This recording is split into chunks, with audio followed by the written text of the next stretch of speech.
The most feared prison in American history. A rock in the middle of San Francisco Bay, surrounded by freezing water and shark-infested currents. They'd put men here because other prisons couldn't hold them. The worst of the worst. The most dangerous, the most violent, the most untouchable criminals in the United States. 20 of them. 20 names. 20 stories that will make you question everything you think you know about crime, punishment, and what happens when the most dangerous people in America end up in the same place. Before we go further, if you love true crime, hit subscribe right now and turn on notifications. You do not want to miss what's coming. Inmate number 1, Volney Curley Davis. His crime career started with a pair of shoes. He was 17 years old when he stole them, and that theft sent him to prison, where he met exactly the wrong people. By the 1930s, Curley Davis had joined the Karpavicz gang, one of the most feared criminal organizations in Depression-era America. He helped kidnap a St. Paul banker named Edward Bremer. The ransom? $200,000. But Davis wasn't done. When federal agents arrested him and put him on a plane to stand trial, his plane was forced to make an emergency landing in rural Illinois. Davis knocked out a guard, stole a car, and vanished while in federal custody. He was eventually caught, sentenced, and sent to Alcatraz, where he spent the next 2 decades. He served his time, walked out, and lived quietly until 1979. Inmate number 2, Herbert Deafy, farmer. Herbert Farmer didn't pull a trigger. He just pointed. He was the man who told the Karpavicz gang exactly when and where to find their targets. His most catastrophic act of cooperation was connected to the Kansas City Massacre of 1933, a daytime ambush at a train station where gunmen tried to free a criminal named Frank Nash. 4 law enforcement officers were killed. Nash himself was killed in the crossfire. Farmer's role as the inside man earned him a spot at Alcatraz. He was so well behaved on the inside that other inmates called him Pop. He worked in the office. He served as an altar boy. He reportedly said he regretted everything. When he left Alcatraz in 1951, he was transferred to Leavenworth, where he died on his 59th birthday. Inmate number 3, Rufus Franklin, May 23, 1938. 3 men in the prison woodworking shop pick up a hammer. Their plan is brutal and direct. Knock out a guard, get to the roof, steal a police boat, and disappear. Rufus Franklin was one of those 3 men. They beat unarmed guard Royal Klein in the head until he collapsed. Then they climbed to the roof, where armed guard Harold Stites opened fire. Franklin was shot. His partner Thomas Limerick was shot and died from his wounds. The 3rd man, James Lucas, surrendered. Klein died the next day. Franklin and Lucas were tried for murder and sentenced to life in prison. Franklin spent the next 14 years in solitary confinement in D Block, the deepest, darkest part of Alcatraz. He was finally paroled in 1974. He died 1 year later. Inmate number 4, Ellsworth Bumpy Johnson. Most people on this list were bank robbers or kidnappers. Bumpy Johnson was something different. He was the most powerful black organized crime figure in Harlem, connected to Lucky Luciano, the Genovese crime family, and Dutch Schultz. He was also a poet and a chess player who could quote Shakespeare. In 1952, he was convicted of drug trafficking and sent to Alcatraz as inmate number 1117. He arrived in 1954. On the Rock, Bumpy didn't rage. He read. He played chess. He kept to himself and earned a quiet kind of respect from men who had none to spare. He was released in 1963, just months before Alcatraz closed permanently. When he walked back into Harlem, the neighborhood threw him a parade. Inmate number 5, Alvin Creepy Karpavicz. His nickname came from his smile. It was the kind of smile that made people uncomfortable, cold, unreadable. The FBI called him public enemy number 1. Karpavicz was the brains behind the Karpavicz gang. He kidnapped a brewery president for $100,000 in 1933. Then he did it again, kidnapping banker Edward Bremer for $200,000. DOLLARSJ. Edgar Hoover personally flew to New Orleans to arrest him in 1936. There were no handcuffs on the scene, so agents tied his wrists with a necktie. Karpavicz entered Alcatraz in August 1936 and didn't leave until 1962, the longest stretch of any inmate in the prison's history. When he was later transferred to McNeil Island, he met a young, troubled inmate named Charles Manson and taught him to play guitar. Karpavicz died in Spain in 1979 from an overdose of sleeping pills. Inmate number 6, Tomoya Meatball, Kawakita. This is the most unusual story on the list. Tomoya Kawakita was born in California. He was an American citizen. During World War II, he was visiting Japan when the war started and ended up working as an interpreter at a nickel mining camp that held American prisoners of war, many of them survivors of the Bataan Death March. Former posts testified that Kawakita forced prisoners to work beyond their limits and personally participated in their mistreatment. They gave him the nickname Meatball. After the war, Kawakita returned to California, enrolled in university, and was recognized in a store by one of the very men he had guarded. He was arrested, tried for treason, and sentenced to death. President Eisenhower later commuted it to life. He was eventually released and deported to Japan in 1963, never permitted to return to the United States. Inmate number 7, George Machine Gun Kelly Barnes. The name sounds terrifying. The reality was more complicated. George Kelly got his nickname from his signature weapon, a Thompson submachine gun.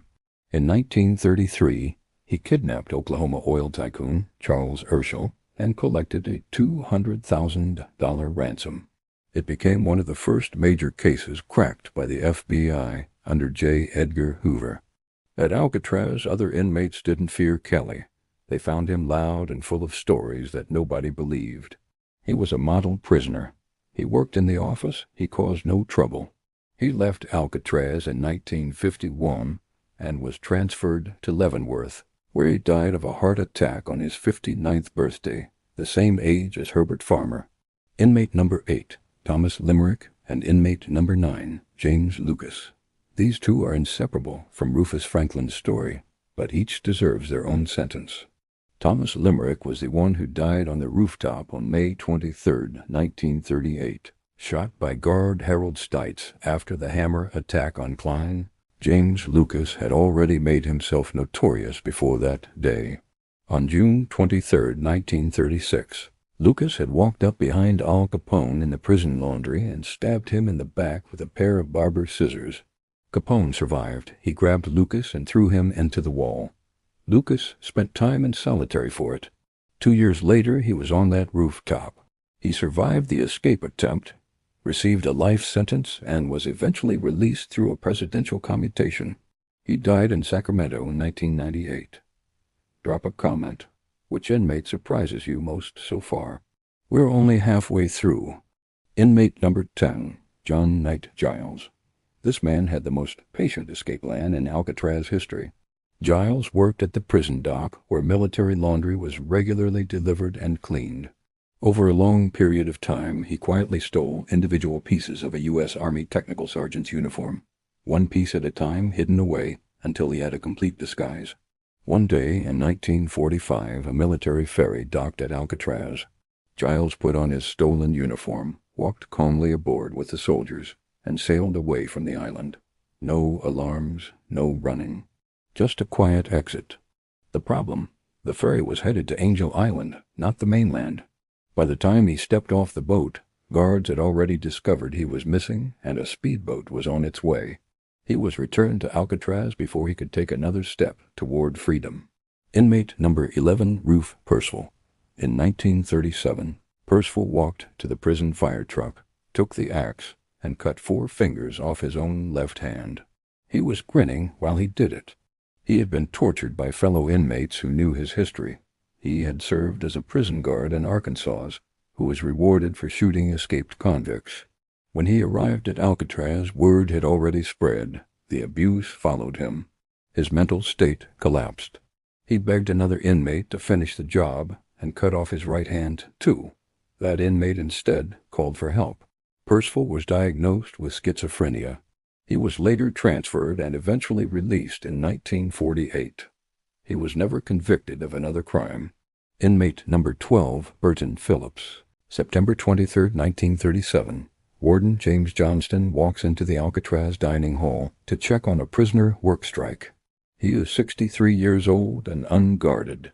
24-year-old Burton Phillips steps out of line, knocks him down, and kicks him repeatedly until Johnston is unconscious, badly bruised, his ear cut open, his nose bleeding. Guards drag Phillips away. Johnston returned to that same spot the very next day, stood where he had fallen, and supervised the meal lines himself, because he refused to let any prisoner think they had broken him. Phillips was eventually paroled in 1952. He spent the rest of his life in a tiny mobile home in rural Kansas, keeping to himself. Neighbors had no idea who he was. When he died, his nephew came to settle the estate and told locals, "Your quiet neighbor spent most of his life in Alcatraz." Inmate number 13, Ralph Rowe. December 16, 1937. A heavy storm rolls into San Francisco Bay. Visibility is almost zero. Ralph Rowe and Theodore Cole had spent weeks filing through the iron bars of a mat shop window. That stormy afternoon, they slipped through, climbed down to the water's edge, and jumped in. Neither man was ever seen again. No bodies were ever recovered. Officially, they are listed as missing and presumed drowned, swept out to sea by the storm surge and freezing currents. But their bodies were never found, and that absence has kept the question alive for nearly 90 years. Inmate number 14, Harry Sawyer. Harry Sawyer ran St. Paul, Minnesota, not officially, but in every way that mattered. He owned a bar called the Green Lantern, bribed the city's police chief, and made St. Paul a safe city for gangsters as long as they didn't cause trouble locally. He pointed the Karpavicz gang at their kidnapping targets. He is also the prime suspect in the 1928 car bomb assassination of his own boss, Dapper Dan Hogan, a killing that was never officially solved, but that put Sawyer in charge of everything Hogan had built. He was arrested in Mississippi in 1935, identified as the man who had fingered banker Edward Bremer for kidnapping. He spent nearly 20 years in Leavenworth and Alcatraz and died in 1955. Inmate number 15, Sam Shockley. May 2, 1946. 6 prisoners seize control of the Alcatraz cell house. They overpower guards, get into the weapons room, and grab the keys. For a moment, it actually looks like it might work. It didn't. They couldn't find the key to the recreation yard door. When prison officials discovered the attempt, instead of giving up, the prisoners decided to fight. They held guards hostage for 2 days. Us Marines were called in. When it was over, 2 guards were dead, and 3 of the 6 prisoners were killed. Sam Shockley was one of the survivors. He had urged inmate Joseph Kretzer to shoot the hostages. He was tried for the murder of the guards, convicted, and executed in the gas chamber at San Quentin in December 1948. Inmate number 16, Morton Sobel. At the height of the Cold War, Morton Sobel worked as an electrical engineer and passed classified U.S. military information to the Soviet Union. He was convicted alongside Julius and Ethel Rosenberg in 1951. The Rosenbergs were executed. Sobel received 30 years. J. Edgar Hoover called it the crime of the century. Sobel spent years at Alcatraz insisting he was innocent. He was released on parole in 1969. Then, at the age of 91, he admitted the truth in an interview. He had passed information to the Soviets. He died in 2018 at the age of 101. Inmate number 17, Robert Birdman Stroud. The name is famous. Almost everything people think they know about him is wrong. Robert Stroud murdered a bartender in Alaska at age 18. In prison at Leavenworth, he stabbed a guard to death in front of 1,100 inmates. He was sentenced to hang. His mother begged President Woodrow Wilson to spare him. Wilson commuted the sentence to life in solitary. During his 30 years at Leavenworth, Stroud raised birds in his cell and became a self-taught ornithologist, writing 2 books that were smuggled out of prison. By the time he was transferred to Alcatraz in 1942, he was already famous as the Birdman. At Alcatraz, he was never allowed a single bird. He spent 6 years in D Block and 11 years in the prison hospital. A famous Hollywood film portrayed him as gentle and misunderstood. He was never permitted to see it. He died in 1963 at 73, still in custody.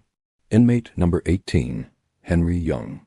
In 1939, Henri Young attempted to escape Alcatraz on a makeshift raft with 4 other inmates. The attempt failed. Arthur Barker was shot and killed. The rest were recaptured. Young was put in solitary confinement. When he was finally released from isolation, he had been in the dark, alone, for years. 11 days after walking back into the general population, he found Rufus McCain, the man who had been on that raft with him, and stabbed him to death with a sharpened spoon. He never explained why. Young was convicted of manslaughter. He was eventually released on parole in 1972. Then he vanished completely. No one has ever confirmed what happened to him.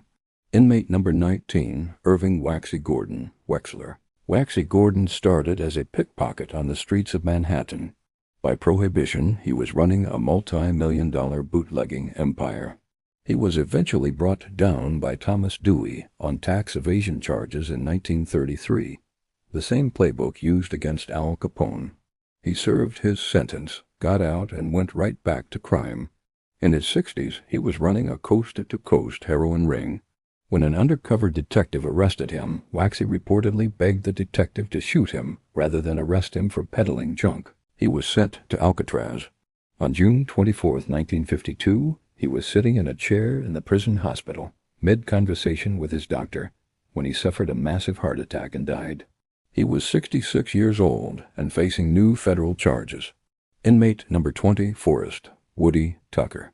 We end with a man who could not be stopped. Forrest Tucker escaped from prison 18 times over the course of his criminal career.